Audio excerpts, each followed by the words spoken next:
যে ব্যক্তিগত খরচে কর্মসূচি বাস্তবায়ন করা হবে, বাবার টাকা দিয়ে কর্মসূচি বাস্তবায়ন করা হবে। গণভোটে হ্যাঁ ভোটের পক্ষে প্রচারণার নামে আর্থিক অনিয়ম এবং লুটপাট। আপনারা সকলেই জানেন 25 জুন 2025 প্রথম জাতীয় কাউন্সিলের মাধ্যমে আমরা একটি গণতান্ত্রিক নির্বাচিত কমিটি গঠন করি। সেই নির্বাচনে আমি সরাসরি ভোটের মাধ্যমে কেন্দ্রীয় মুখপাত্র নির্বাচিত হই। এছাড়াও আমাদের সাথে রয়েছেন সিনিয়র যুগ্ম সাধারণ সম্পাদক, সম্মিলিত প্রাইভেট বিশ্ববিদ্যালয়ের সদস্য সচিব। কিন্তু বাস্তবতা হলো আমাদেরকে আমাদের সাংগঠনিক দায়িত্ব পালন করতে দেওয়া হয়নি এবং ধারাবাহিকভাবে আমাদেরকে বাধাগ্রস্ত করা হয়েছে। কেন্দ্রীয় যোগাযোগ মাধ্যম, প্রশাসনিক এক্সেস থেকে আমাদেরকে বঞ্চিত করে রাখা হয়েছে। সকল প্রকার সিদ্ধান্ত রিফাত রশিদ এককভাবে নিয়েছে, যা সংগঠনের গণতান্ত্রিক চেতনার সম্পূর্ণ পরিপন্থী। এটি শুধু ব্যক্তিগত অবমূল্যায়নই নয়, এটি একটি সংগঠনের ভেতরে প্রাতিষ্ঠানিক বৈষম্য এবং ক্ষমতার অপব্যবহার।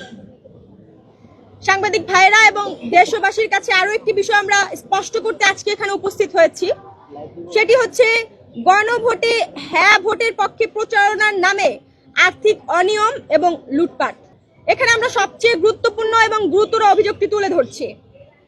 ত্রয়োদশ জাতীয় সংসদ নির্বাচনে গণভোটে হ্যাঁ এর পক্ষে দেশব্যাপী প্রচারণা চালানোর সিদ্ধান্ত নেয় বৈষম্য বিরোধী ছাত্র আন্দোলন। সেই অনলাইন মিটিংয়ে আমি প্রশ্ন করেছিলাম, এত বৃহৎ অর্থায়নের কর্মসূচির অর্থায়ন কিভাবে হবে? সেখানে উত্তর এসেছে যে ব্যক্তিগত খরচে কর্মসূচি বাস্তবায়ন করা হবে, বাবার টাকা দিয়ে কর্মসূচি বাস্তবায়ন করা হবে।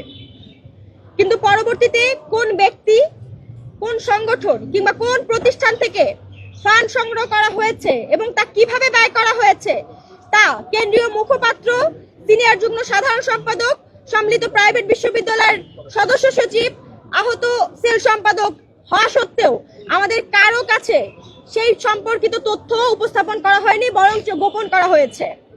যেহেতু আমরা কেন্দ্রীয় সংগঠনের দায়িত্বশীল এবং প্রত্যেকটি সিদ্ধান্ত কর্মসূচি বাস্তবায়ন জানার অধিকার আমাদের রয়েছে এবং এই সকল বিষয়ে সকলকে জানানোর অধিকার আমাদের আছে বলে আমরা মনে করি।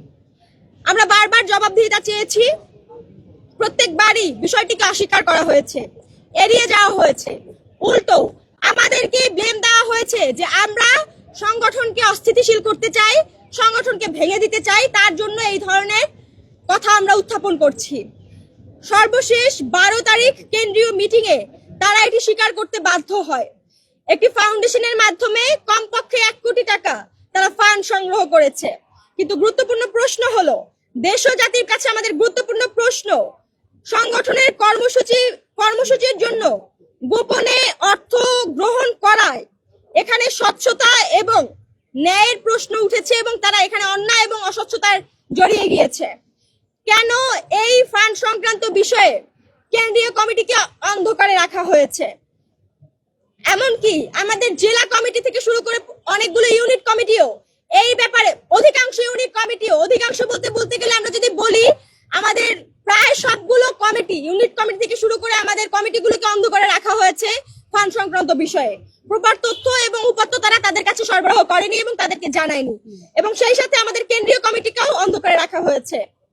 এই অর্থের হিসাব কোথায়? জাতির কাছে প্রশ্ন, এই অর্থের হিসাব কোথায়?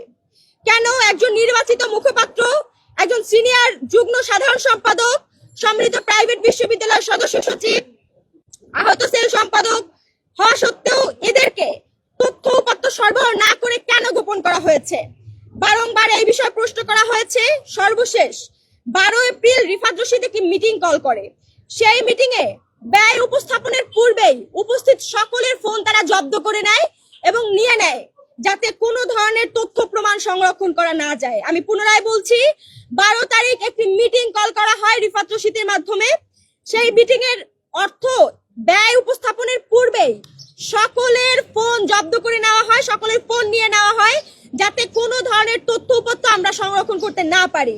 আমরা স্পষ্টভাবে বলতে চাই, উপস্থাপিত হিসাব গোপন করার কারণে তা অবিশ্বাস্য, অসঙ্গতিপূর্ণ এবং গোজামিলপূর্ণ।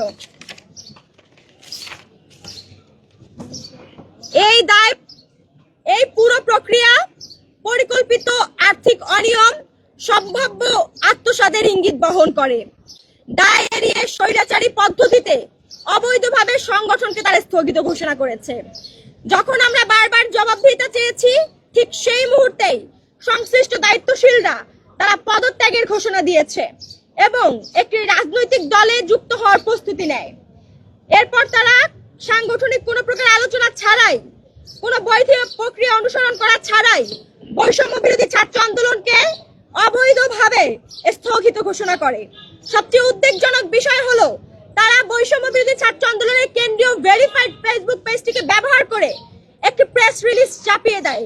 সেখানে তারা তথাকথিত একটি উপদেষ্টা পরিষদ গঠন করেছে, যেটি সম্পূর্ণ অবৈধ এবং যার 4-5 সদস্যের উপদেষ্টা পরিষদের মধ্যে 4 সদস্যই একটি নির্দিষ্ট দলের বিভিন্ন পদ পদবি হোল্ড করে রয়েছে।